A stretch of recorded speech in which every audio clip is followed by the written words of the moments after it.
இந்த நாளிலும் தேவன் நம் மத்தியிலே எழுந்தருளி இருக்கிறதுக்காய் நான் தேவனை ஸ்தோத்திரிக்கிறேன். பிரசங்கியின் புஸ்தகம் 7ஆம் அதிகாரம் 8ஆம் வசனத்தை நான் வாசிக்க கேட்போம். பிரசங்கியின் புஸ்தகம் பிரசங்கி 7ஆம் அதிகாரம் 8ஆம் வசனம். ஒரு காரியத்தின் துவக்கத்தை பார்க்கிலும் அதன் முடிவு நல்லது, பெருமை உள்ளவனை பார்க்கிலும் பொறுமை உள்ளவன் உத்தமன். ஒரு காரியத்தின் துவக்கத்தை காட்டிலும் முடிவு நல்லது, பெருமை உள்ளவனை காட்டிலும் பொறுமை உள்ளவன் உத்தமன் என்று பிரசங்கி எழுதுகிறார். நம்முடைய வாழ்க்கையிலே பூமியிலே துவக்கத்தை தான் எல்லோரும் கொண்டாடுகிறார் இல்லையா? துவக்கங்கள் முக்கியப்படுத்தப்படுகிறது. வாழ்க்கையின் துவக்கம், தொழிலின் துவக்கம், திருமண வாழ்வின் துவக்கம், எல்லாவற்றையும் நாம் முக்கியப்படுத்தக்கூடிய இடத்துல இருக்கிறோம். ஆனால் வேதம் நம்முடைய முடிவை குறித்து ஜாக்கிரதையாக இருக்கும்படியாக வலியுறுத்துகிறது.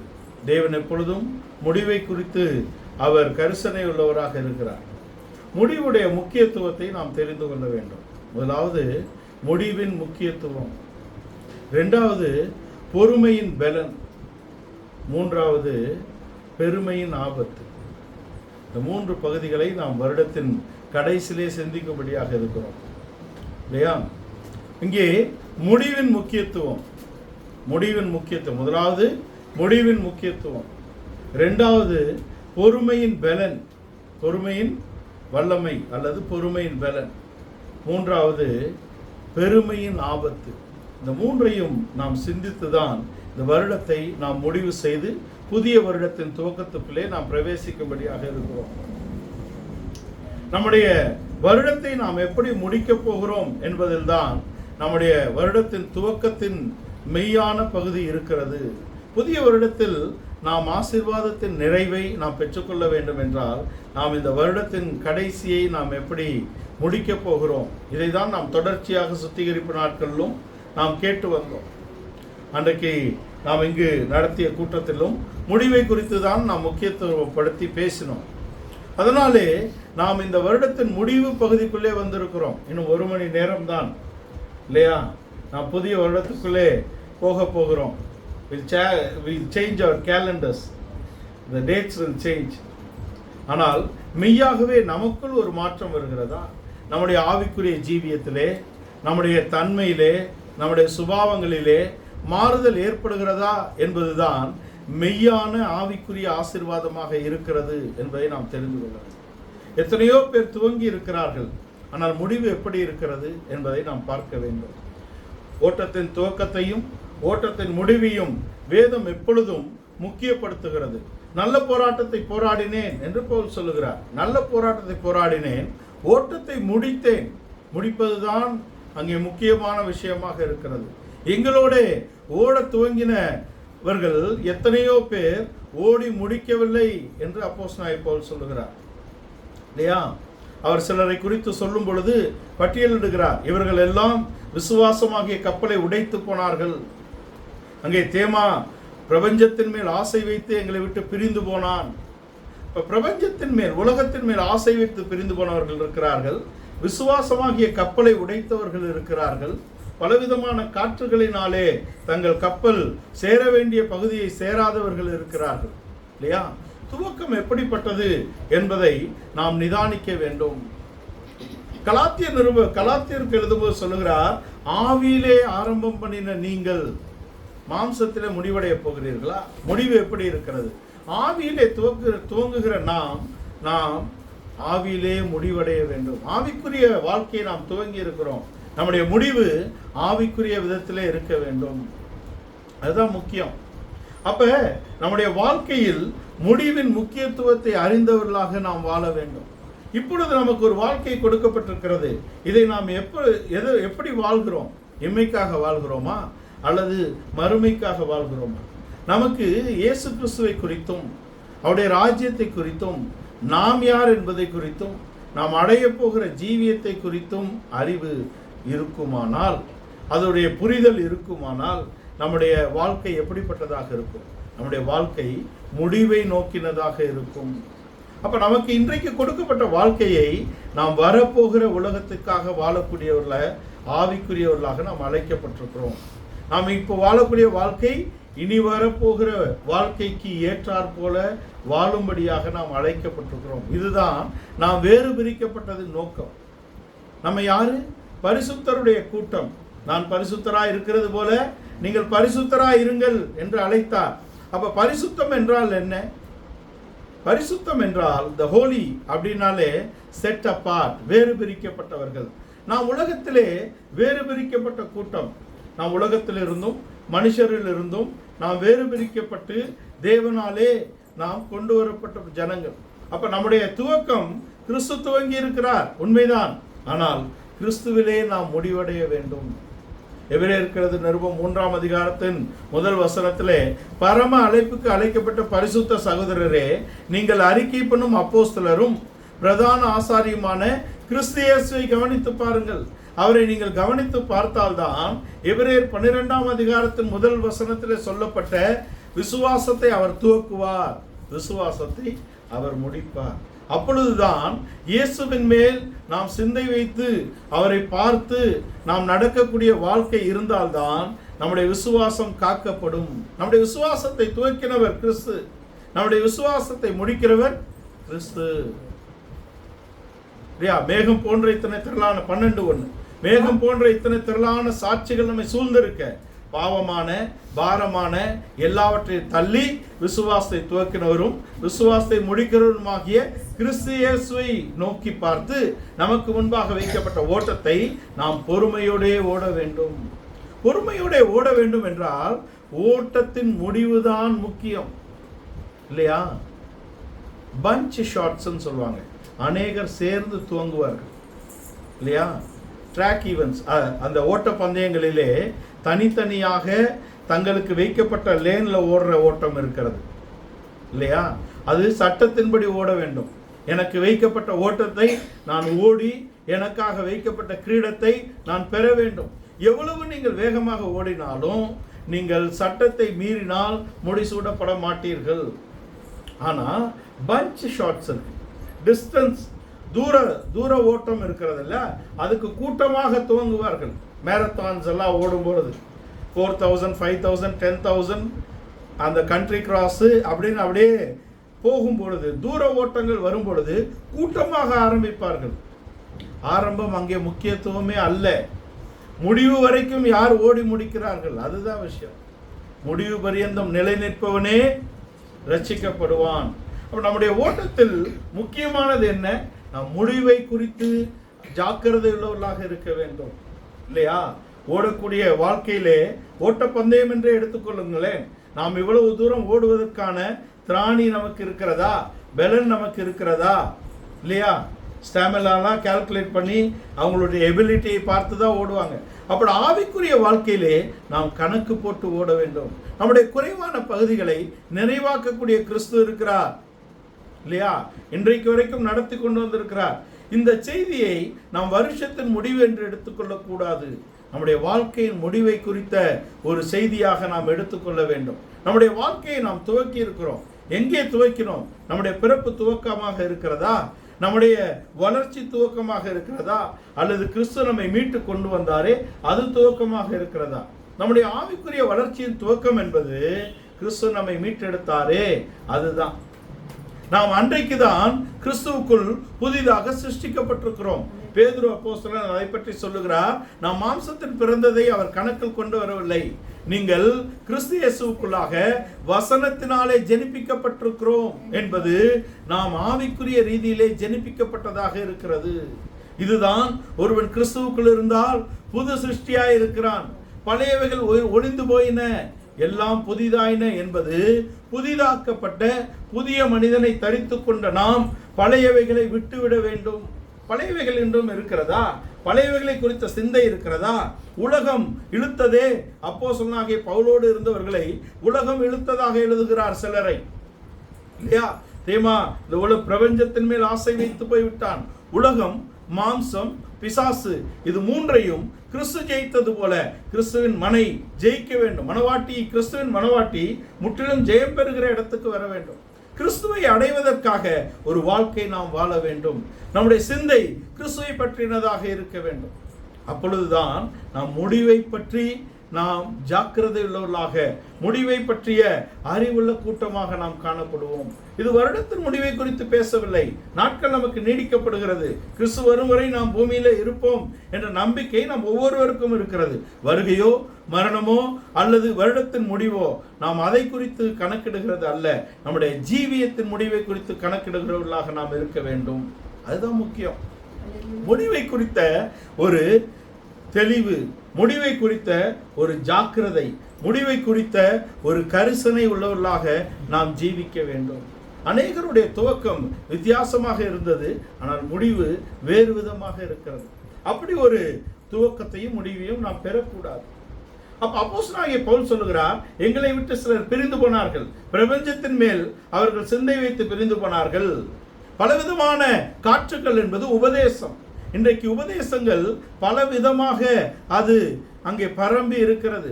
பலவித காற்றுகளாகிய உபதேசத்தினால் நீங்கள் அலசடிப்படாதபடிக்கு. அப்படி அலசடி பற்றோமானால் நம்முடைய கப்பல் போய் சேராது, சேர வேண்டிய இடத்துக்கு. விசுவாசமாகிய கப்பல் காக்கப்பட வேண்டும். அது எத்தனிக்கப்பட்ட அந்த கரையை போய் சேர வேண்டும். அதன் சுக்கான் கிறிஸ்துவின் கையிலே இருக்க வேண்டும்.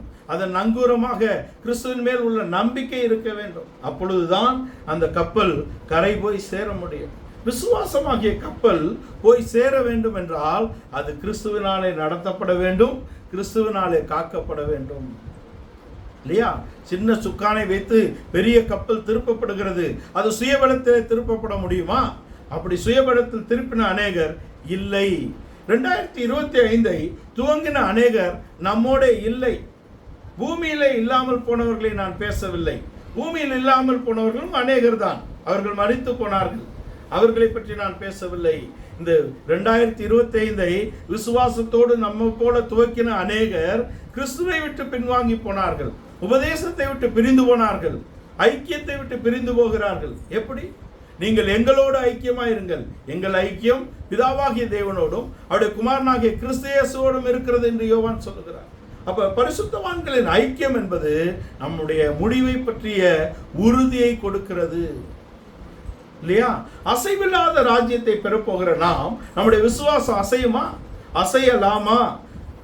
விசுவாசிக்கிறவன் பதறான் என்று வேதம் சொல்லுகிறது. விசுவாசிக்கிறவன் பதறக்கூடாது. நம்முடைய அஸ்திவாரம் எங்கே இருக்க வேண்டும்? அப்போஸ்தல தீர்க்கதரிசிகள் மேல் நம்முடைய கட்டடம் கட்டப்பட வேண்டும். அதற்கு மூலைக்கல் கிறிஸ்துவாக இருக்கிறார். கிறிஸ்து என்னும் மூலைக்கல்லின் மேலே, அப்போஸ்தல தீர்க்கதரிசிகள் என்னும் அஸ்திபாரத்தின் மேலே நம்மை தேவன் வீடாக கட்டுவார், நகரமாக கட்டுவார், ஆலயமாக கட்டுவார், மாளிகையாக கட்டுவார், வாசஸ்தலமாக கட்டி எழுப்புவார் என்று 5 பக்கங்களிலே நாம் கட்டப்பட வேண்டும் என்றால் நம்முடைய கட்டடம் முடிவை குறித்த அறிவு நமக்கு இருந்தால்தான் கிறிஸ்துவின் மேல் நம்முடைய நம்பிக்கை இருக்கும். அப்போஸ்தல தீர்க்கதரிசிகளின் உபதேசத்தின் மேல் நாம் கட்டப்படுவோம். அது இல்லாதபடிக்கு கட்டினோமானால் நாள் ஒன்று வருகிறது, நாள் ஒன்று வருகிறது, நாம் சோதிக்கப்படுகிற நாள் ஒன்று வருகிறது. அவனவன் தன் திராணிக்கு தக்கதாக கட்டுகிறான், நாளானது அதை விளங்க செய்யும்.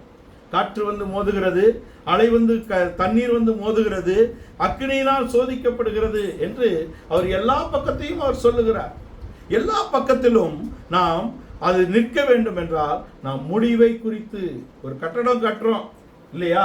நாம் கணக்கு பார்க்கிறோமே, இதற்கு மேலே எத்தனை பில்டிங் போகுதுன்னு பார்த்தாதான் அஸ்திபாரத்தை அதுக்கேற்றாற்போல் போடுகிறார்கள் இல்லையா? அப்ப நம்முடைய கட்டடம் இங்கே கீழே இருக்குமானால் அது மேலே எழும்ப வேண்டும் என்றால் அதன் அஸ்திபாரத்தை குறித்த ஒரு அறிவு நமக்கு வேண்டும். அப்ப நம்முடைய வாழ்க்கை தேவனோடு இருக்க வேண்டும் என்றால் நாம் எப்படி முடிக்க போகிறோம் என்ற வெளிச்சம் நமக்கு வேண்டும். இதுதான் முதல் பகுதி. எப்படி துவங்கினவர்கள் முடிக்காமல் போனார்கள்? ஆபிரகாமோடு துவங்கினார் லோத்து. முடிவு என்ன? ஆபிரகாமோடு துவங்கின லோத்து தன் வாழ்க்கையை முடிக்கவில்லை. எகிப்துக்குள்ளே போன உடனே அவனுக்கு ஐஸ்வர்யம் பெருகிவிட்டது இல்லையா?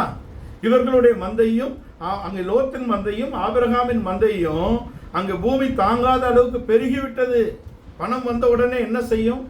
அங்கே பிரச்சனை வருகிறது, வாக்குவாதம் வருகிறது.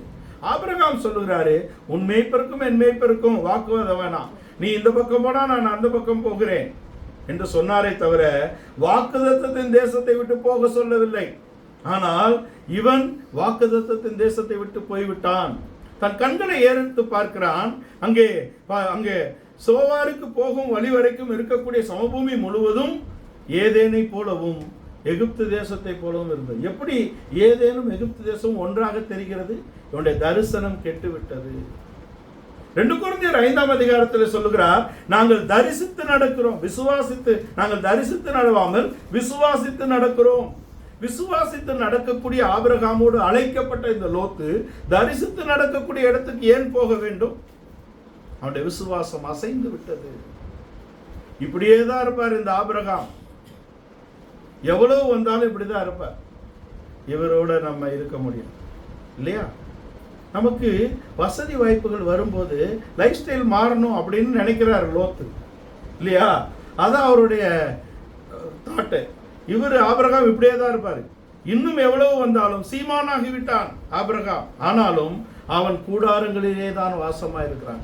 அவனை குறித்து எபிரேய நிருபக்காரர் எழுதும் பொழுது வாக்குத்தத்தத்தின் தேசத்திலே வாக்குத்தத்தத்தின் சுதந்திரவாளிகளாகிய ஈசாக்கோடும் யாக்கோபோடும் கூடாரங்களிலே சஞ்சரித்தான் இல்லையா?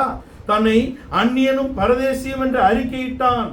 தூரத்திலே கண்டார்கள், மார்போடு அணைத்துக் கொண்டார்கள், அந்நியரும் பரதேசிகளும் என்று அறிக்கையிட்டார்கள். தாங்கள் நாடி வந்த தேசத்தை அவர்கள் முழுவதும் சுதந்திரித்துக் கொள்ளவில்லை. விட்டு வந்த தேசத்தை குறித்த சிந்தை அவர்களுக்கு இல்லை. வரப்போகிறதே நாங்கள் நாடி தேடுகிறோம். அதான் முடிவை குறித்த அறிவு. தேவன் அவர்களுடைய தேவன் என்று சொல்ல வெட்கப்படவில்லை. ஏனென்றால் இந்த உலகம் அவர்களுக்கு பாத்திரமாக இருக்கவில்லை. உலகம் நமக்கு பாத்திரமாக இருக்குமானால் தேவன் நம்முடைய தேவன் என்று சொல்ல வெட்கப்படுவார். இந்த உலகத்தின் அன்பு நமக்குள் இருக்குமானால் தேவனுடைய பிதாவின் அன்பு அவனுக்குள் இருக்காது என்று அன்பின் சீஷனாகிய யோவான் அப்போஸ்தலன் சொல்லுகிறார். பிரபஞ்சத்தின் மேல் நாம் சிந்தை வைத்தால் நம்முடைய ஓட்டத்தை நாம் முடிக்க முடியாது.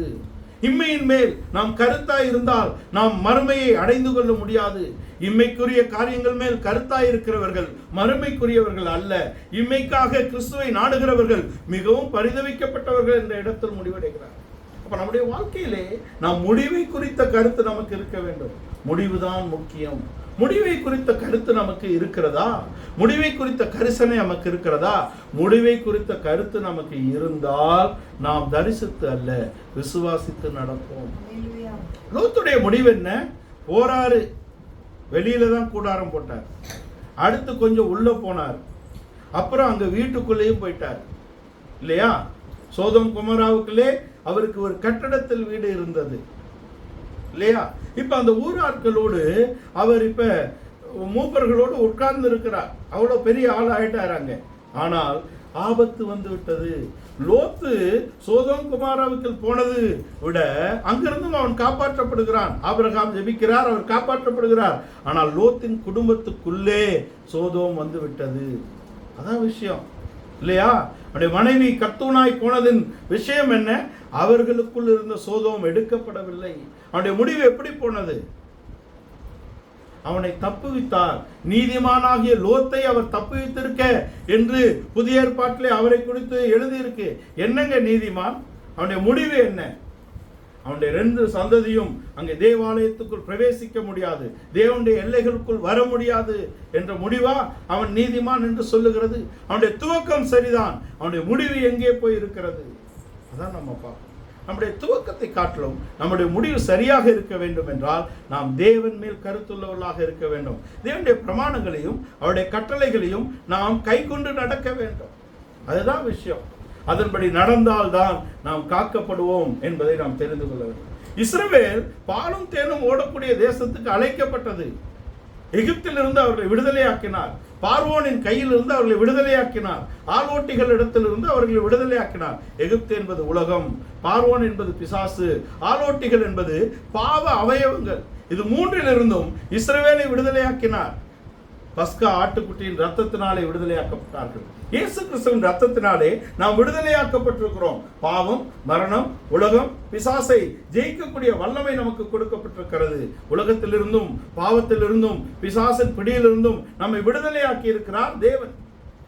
இப்பொழுது ஞானஸ்தானத்தின் உடன்படிக்கைக்குள்ளே கொண்டு வந்திருக்கிறார். நமக்கு அவங்களை ஒப்பனையாக நான் காட்டுகிறேன்.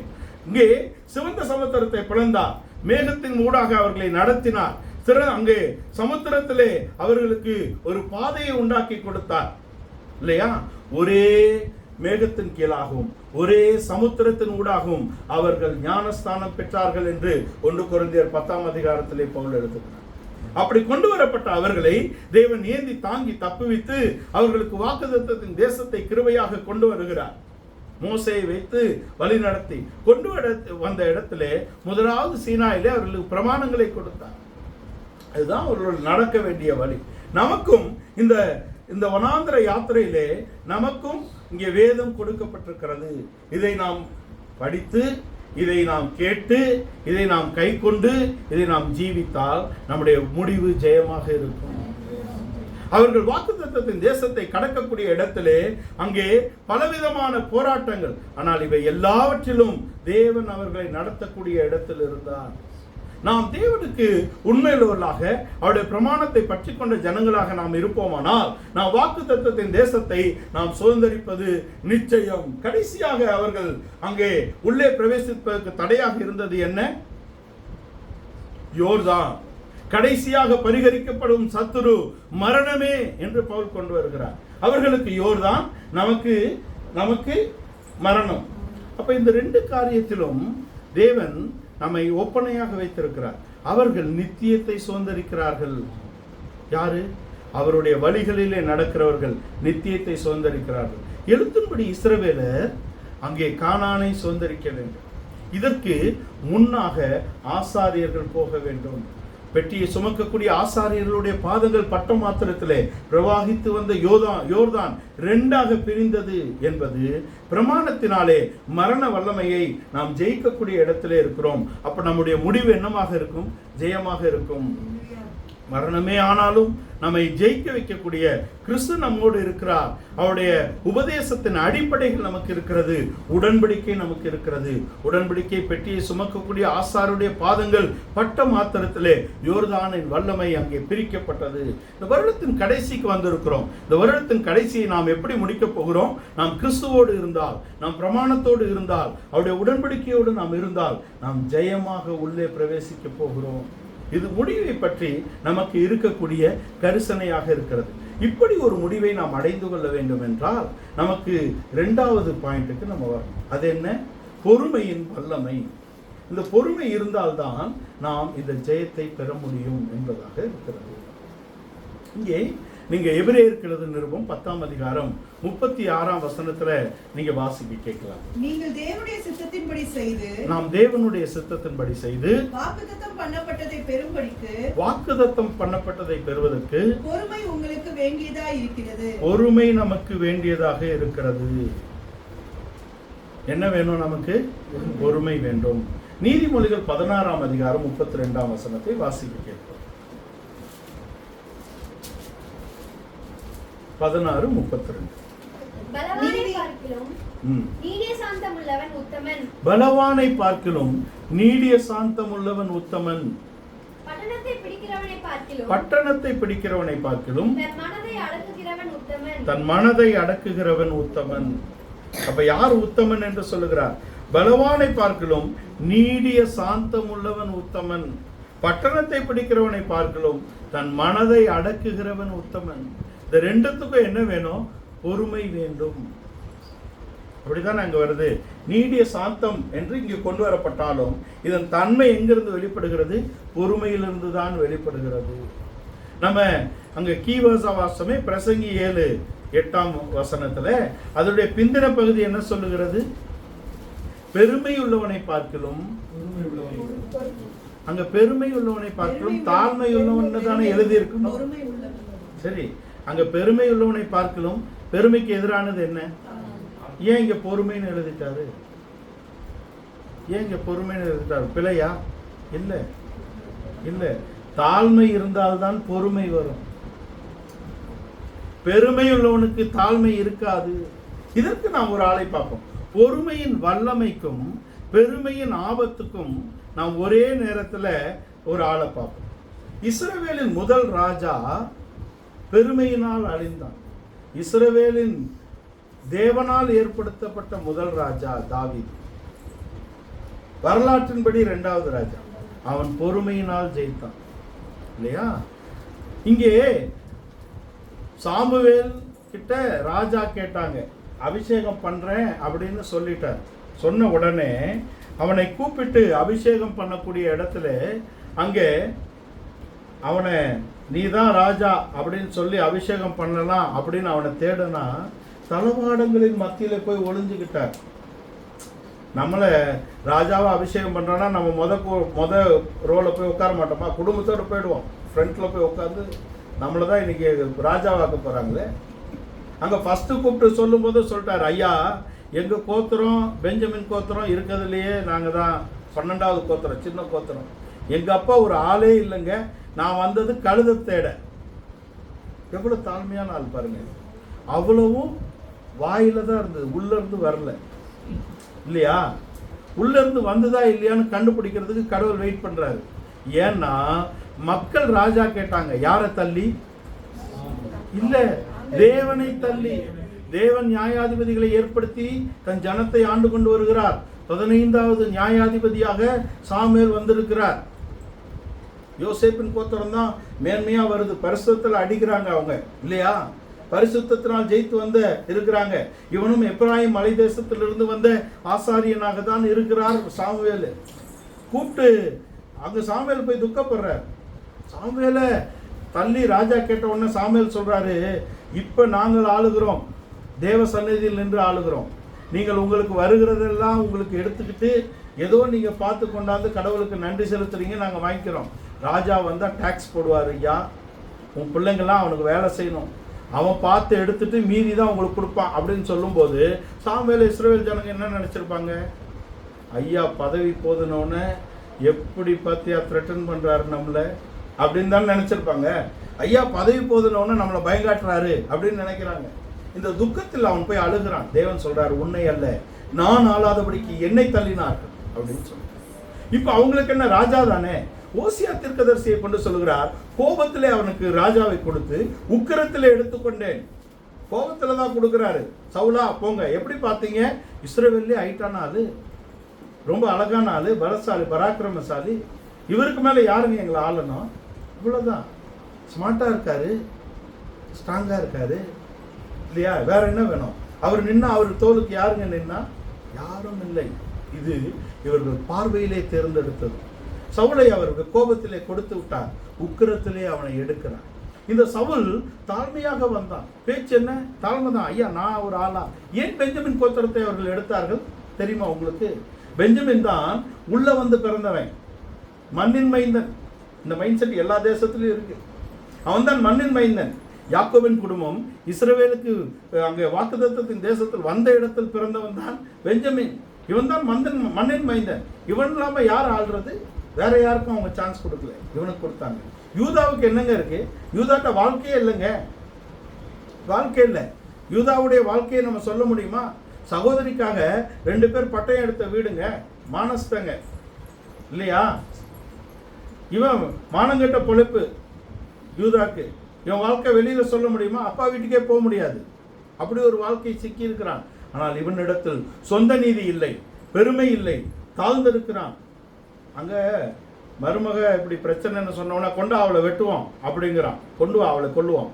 அவ சொல்றா, இதெல்லாம் யாருது பாருயா, நாண்டுகிட்டு தான் சாகணும் இல்லையா. பிரச்சனை அப்படி இருக்குது. மருமக சொல்றா நீ தான் அப்பேன் அப்படின்னும் போது என்ன சொல்ல முடியும்? நாண்டுகிட்டு தான் சாக வேண்டும். அவன் நாண்டு கொண்டு சாகவில்லை, தேவனுக்கு முன்பாக தாழ்த்தினான். என்னிலும் அவள் நீதி உள்ளவள், ஒப்புக்கொள்ளுகிறான், பப்ளிக்ல ஒத்துக்கிறாங்க. இதுக்கு மேல என்னங்க தாழ்மை வேணும்? இந்த யூதாவை அவங்க தேர்ந்தெடுக்கலையே. யோசேப்பு சகோதரர்களை நாடகம் போட்டு புழிஞ்சு எடுக்கிறாரு. தேவன் தான் கொண்டு வந்தாருன்னு வாயில சொல்லிட்டாரு.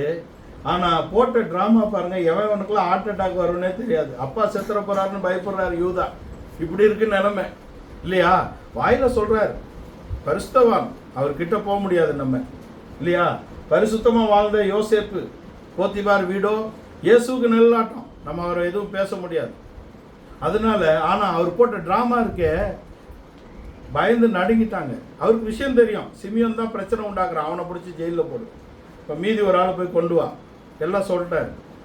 அடக்கிதான் அழுகிறார் இல்லையா. அவருக்கு சொப்பனம் நிறைவேறணும், தீர்க்க தரிசனம் நிறைவேறணும், எல்லாம் ஆயிடுச்சு. இப்போ அவரை யோசேப்புக்காக நாம் அழுவோம் பைபிள் படிக்கும்போது. ஆனால் நான் இன்றைக்கு ஒன்று உங்களுக்கு காண்பிக்க விரும்புகிறேன். யோசேப்பின் கடினமான பகுதியை உடைத்தது யூதா. யூதா சொல்றான், நீர் பார்வோனுக்கு ஒப்பாயிருக்கிறீர், நான் உம்மிடத்தில் பேசுகிறதை கேளும். இந்த பெஞ்சமினுக்கு பதிலாக நான் அடிமையாக ஒப்பு கொடுக்கிறேன். கிறிஸ்துவை நீங்கள் யூதாவில் காணலாம். நம் ஒவ்வொருவருக்காக தன் ஜீவனை கொடுத்த கிறிஸ்துவின் தன்மை யூதாவில் இருந்தது. பரிசுத்தம் இல்லைங்க, ஆடுறதுக்கு தகுதி இல்லைங்க, ஆனால் அவனிடத்தில் சுபாவம் இருந்தது. சுபாவம் தான். இந்த வருடத்தின் கடைசியில் வந்திருக்கிறோம். கிறிஸ்துவின் தன்மை நமக்குள் கட்டப்பட்டால் நம்முடைய முடிவு ஜெயமாக இருக்கும். நம்முடைய வாழ்க்கை மாற்றப்படும். நமக்கு அங்கே பெருமையின் ஆபத்து வராது. பொறுமையின் பலன் கிடைக்கும், பொறுமையின் மகிமை கிடைக்கும், பொறுமையின் வல்லமை கிடைக்கும். அதனால நாம் இதை அடைய வேண்டும் என்றால் நாம் தாழ்த்த வேண்டும். பொறுமை வேண்டும். தாழ்த்தி பொறுமையோட இருந்தா நமக்கு பெருமையின் ஆபத்தும் வராது, பொறுமையின் பலனும் கிடைக்கும், முடிவும் ஜெயமா இருக்கும். அப்படின்ற 3 பாயிண்ட் இப்ப தலைகீழ சொல்லிட்டோம். இப்ப இங்க வந்த இடத்துல இவங்களை எல்லாம் போட்டு புளிஞ்சு எடுத்தாரு. யூதா சொன்ன உடனே தான் சத்தம் போட்டு அழுகிறாரு. அது வரைக்கும் தூப்பாசி வச்சுதான் பேசுறாரு, இன்டர்பிரட் போட்டிருக்கிறாரு. அவரு எபிரேயத்துல பேசல, இவங்களோட எகிப்து மொழியில பேசுறாரு பாருங்க. ஆனால் அவன் இருதயத்தை உடைத்த உடனே சத்தம் போட்டு அழுதான் யோசேப்பு. அவனுடைய கடினமான இருதயத்தை உடைத்தது யாரு? இந்த யூதா தான். இந்த யூதாவை நீங்க ராஜாவை எடுக்கலையே, வரலாறு உங்களுக்கு தெரியாதா? எல்லாருக்கும் தெரியும்.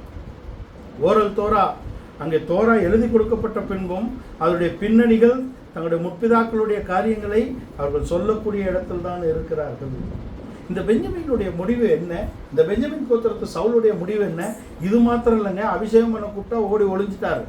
இப்போ கூப்பிட்டு அபிஷேகமும் பண்ணியாச்சு. பண்ணிட்டு யுத்தம் வந்திருக்கு. ஐயா சொல்றாரு, நீ போய் காத்துரு, நான் வரேன் பலியிட சொல்லிட்டாரா? 7 நாள் காத்திருக்க சொல்லுகிறார்.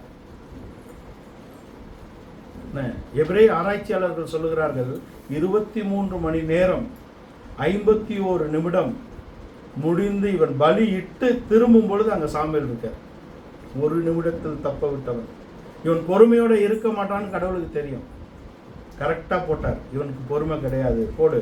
பலிக்காக காத்திருக்கவில்லை. 13, 14, 15, 16 1 சாமுவேல்ல தொடர்ச்சியாக அவனுடைய விழுகை வருகிறது. அவனே வாயில சொல்றான், என்ன பண்ண அப்படின்னா, ஜனங்க காக்கணும் இல்லையா? ஏற்படுத்தப்பட்டவர்கள் எப்பொழுதும் ஊழியத்துக்கு தேவனால் ஏற்படுத்தப்பட்டவர்களுக்கும் அங்கே மனிதர்களால் ஏற்படுத்தப்பட்டவர்களுக்குமான வித்தியாசம் என்னன்னா, தேவனால் ஏற்படுத்தப்பட்டவர்கள் ஜனத்துக்காக இருப்பாங்க, ஆனால் தேவன் தான் முக்கியம். ஆனால் மனிதர்களால் ஏற்படுத்தப்பட்டவர்கள் கூட்டத்தை தான் பார்ப்பாங்க. சொல்லுகிறான், ஜனம் வழி விலகுது, மனம் தளருது, பெலிஸ்தர் நெருக்கிறாங்க, பலியிட்டு விட்டேன். பலியிட்டியா? துணிகரமாய் அவன் துணிந்து பலியிட்டேன்னு சொல்றான். அவனே துணிந்து பலியிட்டேன். அப்ப துணிகரம் அங்க எங்கிருந்து வருது? துணிகரத்துக்கு வேற என்ன? பெருமை. பொறுமை இல்லாமைக்கு வேற என்ன? பெருமை. அப்ப பெருமை இருக்கக்கூடிய இடத்துல பூமிக்குரிய பெருமையை கூட கண்டுபிடிச்சிடலாம், அவன் வாயிலே பிடிச்சிடலாம். ஆனா ஆவிக்குரிய பெருமையை நீங்க கண்டுபிடிக்கிறதே முடியாது. அதுதான் ரொம்ப ஆபத்து. நமக்கே தெரியாது. புற்றுநோய் போல. அதை விட ஒன்று சொல்லணும், சுகர் போல. ஒரு ஊர்ல ஜுரமும் சுகரும் வருஷ கடைசியில் இப்படி பேசிக்கிட்டாங்களாம். எத்தனை பேர் யா செத்தான்? ஜுரம் சொல்லிட்டான். ஒரு ஆள் கூட கொஞ்சம் ரொம்ப கம்மி. அப்போ சுகரை கேட்டுதான், நீ எப்படி? நான் வாரம் 2 பேரை போட்டு தள்ளுறது தான். எப்படின்னா சொன்னான், உன்னை கண்டா பயப்படுவான், கசாயம் குடிச்சு போத்தி கிடந்து சரி பண்ணுவான். நான் இருக்கிறதே அவனுக்கு தெரியாது. நல்லா சாப்பிட்டு கொளுத்து செத்துருவான். அப்போ அமைதியாக நம்மை கொல்லக்கூடியது என்பது சர்க்கரை எப்படியோ அப்படிதான் ஆவிக்குரிய பெருமை. ஆவிக்குரிய பெருமை நம்மை கொன்றுவிடும். வருடத்தின் கடைசியில இந்த ஆபத்தை நாம் தெரிந்து கொள்ள வேண்டும். அப்ப பெருமை நம் வாழ்க்கையில் இருக்கக்கூடாது. இருந்தால் அதனால் ஆபத்து வருகிறது. பொறுமை நமக்கு இருக்க வேண்டும். இருந்தால் முடிவு சரியாக இருக்கும். இந்த சவுல் ஒன்றத்துக்கும் காத்தல, சாமுவேல் வர்றதுக்கும் பொறுத்துக்கல, அமலேக்கை கொல்லுனாலும் கொல்லல, இப்படியே அவன் வாழ்க்கை போகிறது. ஆனால் இவனுக்கு பதிலாக தேவன் ஒருவனை வைக்கிறார். நீ புத்தீனமாய் செய்தீர் என்று சொன்னது பின்பாக அமலேக்குடைய விஷயத்துக்கு அப்புறம் தேவன் ஒருவனை தேடுகிறான்னு சொல்லிட்டாரே, அன்றைக்கே தாவீது ரெடி ஆயிட்டான். அப்போஸ்தலர் நடவடிக்கைகள் 3ஆம் அதிகாரம் 21, 22 வசனங்களை நீங்க பார்த்தா 21ஆம் வசனத்துல சவுல அதுக்கப்புறமும் 40 வருஷம் வச்சிருந்து 22ஆம் வசனத்துல தாவீதை ராஜாவாக்கி அவன் என் இருதயத்துக்கு ஏற்றவன், எனக்கு சித்தமானதெல்லாம் செய்வான்னு சொல்லிட்டார். தாவீதை அபிஷேகம் பண்ணுகிறதுக்கு அங்கே சாமுவேல் வந்த இடத்துல ஈசாயின் குடும்பத்தில் அவன் அழைக்கப்படவில்லை. அவனை கூப்பிடலங்க. 7 அண்ணன் தம்பியை நடக்க வச்சாரே தவிர அவரை பையனை கூப்பிடல. கடைசி பையன் 7 பேரும் நல்லா கட்டுமஸ்தான ஆட்கள், ஏற்கனவே இஸ்ரவேலின் படையில இருக்கக்கூடிய பராக்கிரமசாலிகள். இவங்களை வச்சு பார்க்கலான்னா ஒன்றும் முடியலை. நீ முகத்தை பார்க்கிறாய், நான் இருதயத்தை பார்க்கிறேன். அங்கிருந்து தாவீது வருகிறான். சிவந்த மேனி, அழகிய கண்கள், நல்ல ரூபம் அப்படின்னு அவனை பற்றி எழுதியிருக்கு. சிவந்த மேனி என்பது கிறிஸ்துவின் பாடுபட்ட மேனியை குறிக்கிறது. அழகிய கண்கள் என்பது அழகிய கண்கள், புறாவின் கண்கள். அது எப்பொழுதும் கண்ணீர் வடிக்கக்கூடிய கண்கள். எருசலேமுக்காக, நமக்காக இன்றைக்கும் பரிந்து பேசக்கூடிய கிறிஸ்துவின் கண்களை காட்டுகிறது. அழகிய ரூபம் என்பது அவருடைய தன்மையை காண்பிக்கிறது. இந்த மூன்றும் தாவீதுக்குள் அங்கே அங்கே நிதர்சனமாக ஒப்பனையாக இருக்கிறதை நாம் காணலாம். அவனை தான் தேவன் தன் சகோதரரின் மத்தியிலே அபிஷேகம் பண்ணினான். அவனும் ஏழை மேய்ப்பன் கிடையாது இல்லையா? ரூத்தின் புஸ்தகத்தில் இருக்கக்கூடிய அந்த போவாசுடைய மொத்த சொத்துக்களையும் இவங்களது தான். ஆனால் அந்த வீட்டிலே நிராகரிக்கப்பட்டவன், தகப்பனால் மறக்கப்பட்டவன், சகோதரர்களால் ஏளனமாக பேசப்பட்டவன். உலகம் நம்மை ஒதுக்கினால், குடும்பம் நம்மை ஒதுக்கினால், ஏளனமாக பேசினால் கவலைப்பட வேண்டாம். கிறிஸ்து நம்மை நினைத்திருக்கிறார். நாம் அவருடைய சிந்தையிலே இருக்கிறோம். அதை பற்றி நம்ம கவலையே படுவோம். தாவீது பொறுமையோடே காத்திருந்தான். 40ஆம் சங்கீதம் 1 வசனத்துல நான் கர்த்தருக்காக பொறுமையோடே காத்திருந்தேன். அதான் வாழ்க்கை. எத்தனை வருஷங்க? சவுல் முடியும் வரைக்கும், சவுளுடைய குமாரர் முடியும் வரைக்கும், சவுளுடைய படை தளபதியாகிய அப்னேர் சாகும் வரைக்கும் இவன் பொறுமையாக இருக்கிறான். அவனுடைய பாதை கடினமான பாதை தான். இந்த கடினமான பாதை அவனோடு இருந்தவெல்லாம் உருப்படாதவர்களை தான் அவனோட வச்சிருந்தார் கடவுள். 400 பேரை சேர்த்துக்கிட்டான். எல்லாம் கடனுக்கு பயந்தவன், விளங்காதவர்களை தான் கொண்டு வந்து கூட வச்சிருந்தான். அவர்களே அவனோட அவன் மேலே கல்லடிக்க கிளம்பிட்டாங்க. சிக்லாக்கில் அவர் சிக்கி கொண்டார். சிக்லாக்கு வந்தபோது அவனோடு இருந்தவர்களாம் கொள்ளையாகி போன போது அவனோடு இருந்தவங்களே அவனுக்கு எதிராக கல் தூக்கி விட்டார்கள்.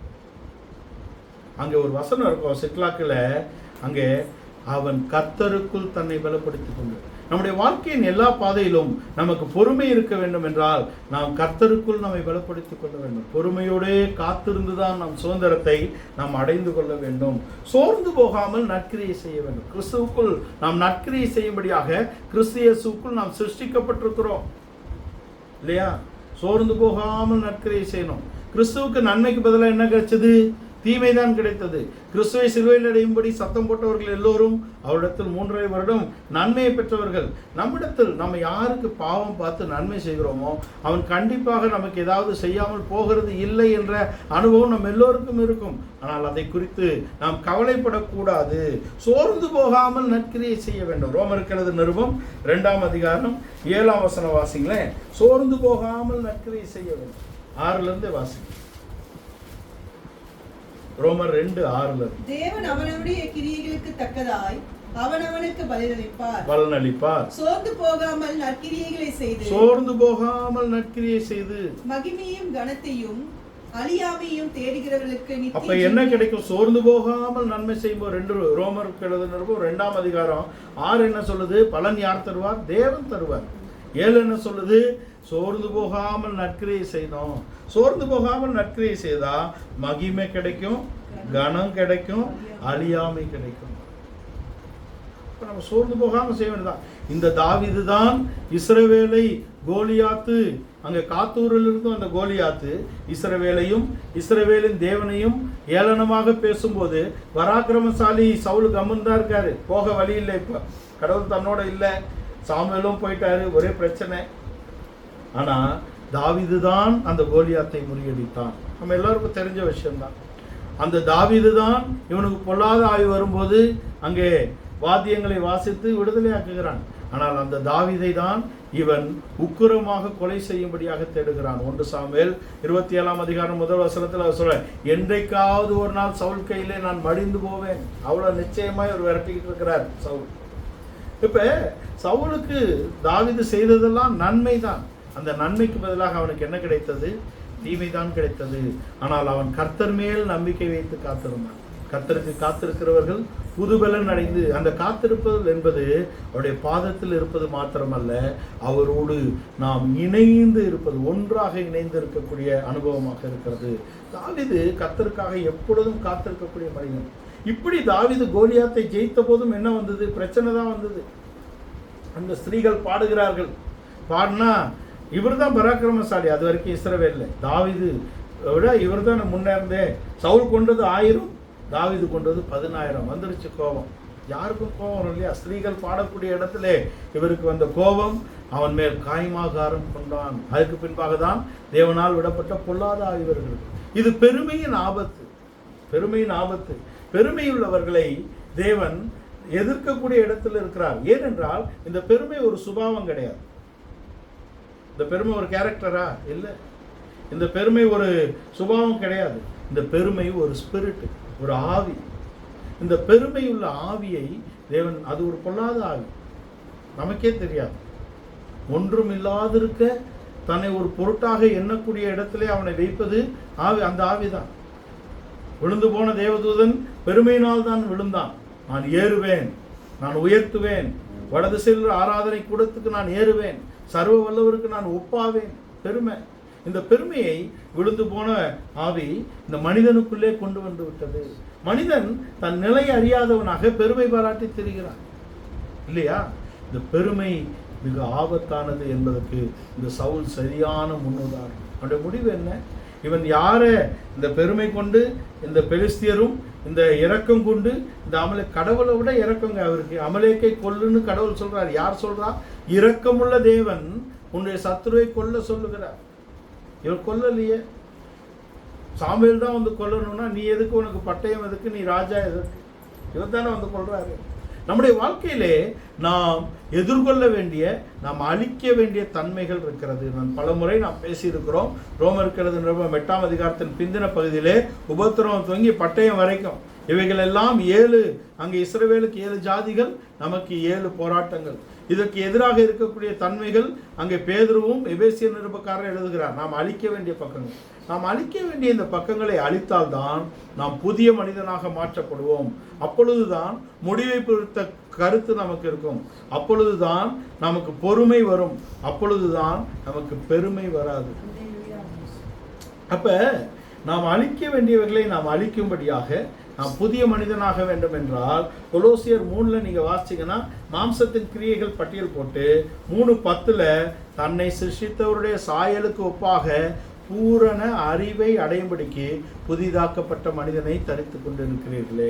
புதிதாக்கப்பட்ட மனிதனை தரித்துக் கொள்வது என்பது என்னன்னா, நம்மை சிருஷ்டித்த தேவனை நாம் அறியக்கூடிய அறிவாக இருக்கிறது. அதில்தான் நாம் புறம்பான மனிதனை அழித்து, பெருமையை அழித்து, சுயத்தை அழித்து நாம் உள்ளான மனிதனில் பலப்படுவோம். உள்ளான மனிதனில் பலப்படுவது என்பது கிறிஸ்துவின் தன்மையை நாம் அடைந்து கொள்வதாக இருக்கிறது.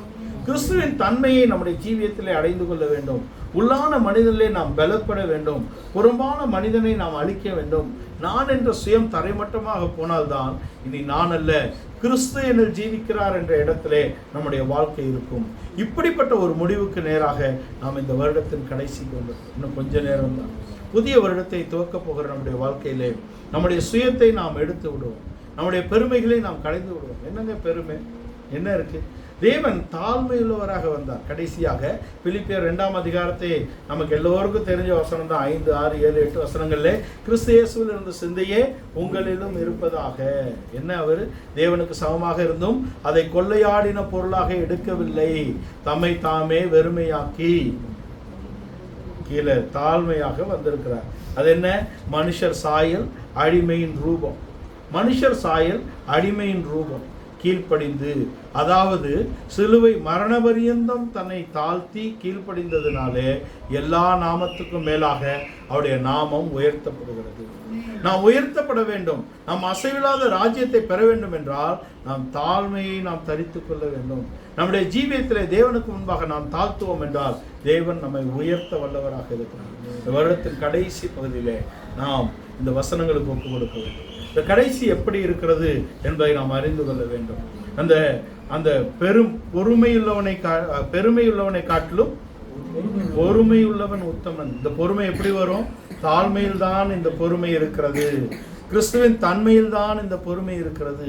கிறிஸ்து தன்னை தாழ்த்தினது போல நாம் தாழ்த்த வேண்டும்.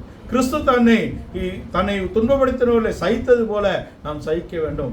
தனக்கு அவர்கள் எதிராக இருந்தாலும் அவர்களுக்கு நன்மை செய்கிறவராகவே அவர் சுற்றி தெரிந்தது போல நாம் நன்மை செய்கிறதிலே தளர்ந்து போகாமல் சோர்ந்து போகாமல் இருந்தால் நமக்கு மகிமையும் கனத்தையும் அழியாமையும் என்ற இடத்திலே நமக்கு ஒரு முடிவை தேவன் ஜெயமாக வைத்திருக்கிறார். நாம் பொறுமையோடே ஓடி இந்த ஓட்டத்தை அடைந்து கொள்ளும்படியாக இந்த வருடத்தின் கடைசிக்கு வந்திருக்கிறோம். சில மணித்துளிகள் நாம் நம்முடைய ஜீவியத்தை நாம் உயிர்த்தாலாய் 25 எப்படி துவைக்கணும், எப்படி முடிக்க போகிறோம், அதில் இருந்த குறைபாடுகள், நாம் தேவனை துக்கப்படுத்தின பகுதிகள், பரிசுத்த ஆவிக்கு விரோதமாக இருந்த நம்முடைய காரியங்கள், நம்முடைய ஜீவியத்திலே மாற்றப்பட வேண்டிய சுபாவங்கள், நம்முடைய சுபாவ மாற்றம் வரவில்லை என்றால் நம்முடைய முடிவு நன்றாகவே இருக்காது. நம்முடைய சுபாவ மாற்றம் தான் மெயின், கேரக்டர் தான் மெயின். இந்த சுபாவ மாற்றம் நமக்குள் வர வேண்டும். நான் ஒரு சுபாவ மாற்றம் எனக்குள் வரல வைங்களேன், இந்த வேதம் இதை பற்றிய எல்லா ஆராய்ச்சி நான் பண்ணுற வருஷ கணக்கான்னு வைங்களேன், என்ன பிரயோஜனம்? ஒன்றுமே இல்லை. வாரம் சுமந்தம் கூட வாங்கினார், கிட்ட வாங்க நான் பார்த்துக்கிறேன்ட்டார் 11:28. 29 தான் மெயின். என்னிடத்தில் வந்து என் நுகத்தை ஏற்றுக்கொண்டு என்னிடத்தில் கற்றுக்கொள்ளுங்கள். என் நுகம் மெதுவாயும் என் சுமை லகுவாயும் இருக்கிறது. அவரிடத்தில் வந்து நம்ம பணிஞ்சிட்டோம்னா அது கஷ்டம் இருக்காது. போராடும் வரைக்கும் அது போராட்டமாகவே இருக்கும். நீங்கள் ஒரு ஆளை மாற்றி இன்னொரு ஆளுக்கு வந்துடலாம், பிரச்சனை மாறாது, வருடங்கள் ஓடிவிடும். நம்முடைய வாழ்க்கையின் பிரச்சனையை நாம் மாற்ற வேண்டும் என்றால் கிறிஸ்துவின் இடத்தில் நம்மை ஒப்புவிக்க வேண்டும். கிறிஸ்துவின் தன்மையை, கிறிஸ்துவின் அச்சடையாளங்களை, கிறிஸ்துவின் பாடுகளுக்கு நம்மை ஒப்பு கொடுக்க வேண்டும். இந்த வருடத்தின் கடைசியிலே இப்படிப்பட்ட அனுபவத்துக்கு நாம் ஒப்பு கொடுப்போம். நம்முடைய துவக்கம் எப்படி இருந்தது என்பதை நாம் நிதானிக்கிறோம். நம்முடைய வழி பாதை எப்படி இருக்கிறது என்பதை நாம் நிதானிப்போம். எப்படி இந்த வருடத்தை முடிக்கப் போகிறோம் என்பதை நிதானிப்போம். இப்படி முடித்தோமானால் நாம் ஜெயம் பெறுவோம். யாக்கோபுடைய வாழ்க்கையின் பாடுகள் எல்லாம் ஜெயமாக மாற்றப்பட்டது. அவன் ஜெயமாக மாற்றப்பட்டான். அவன் ஜீவித்து போனான் என்று எழுதப்பட்டிருக்கிறது. அவன் மரித்து போனான் என்று எழுதவில்லை. அவன் ஜீவித்து போனான் என்பது அவனுடைய உயிர்த்தெழுதலின் நம்பிக்கை. அவன் கிறிஸ்துவின் மேசியாவின் வெளிச்சத்தை தன் ஜீவியத்தில் பார்த்தவன். பெத்தேலிலே ஆரம்பித்து பெத்தேலுக்கு வருவதற்கு முன்பாக பெனியேலிலே அவருடைய முகத்தை தரிசித்தவன். ஆனால் நாம் நம்முடைய வாழ்க்கையிலே நாம் தேவனுடைய வீடாக மாறுவோம். தேவனை முகமுகமாக அவருடைய பிரசன்னத்தை, அவருடைய சமூகத்தை உணரக்கூடிய இடத்துல நம்முடைய வாழ்க்கை இருக்கட்டும். இருந்தால் தேவன் நமக்கு ஆலயமாக இருப்பார். தேவனே நமக்கு அந்த ஆலயத்தில் தேவனாக இருப்பார். பெத்தேல் அந்த இடத்துக்கு நாம் வரும்படியாக, இந்த புதிய வருடத்தை தேவன் நமக்கு ஆசீர்வதித்து தரும்படியாக, இந்த பழைய வருடத்தை நாம் ஜெயமாக கிறிஸ்துவுக்குள் முடிக்கும்படியாக கொஞ்ச நேரம் நாம் கண்களை மூடி ஆவிக்குள்ளாக நம்மை ஒப்புக்கொடுக்கிறோம்.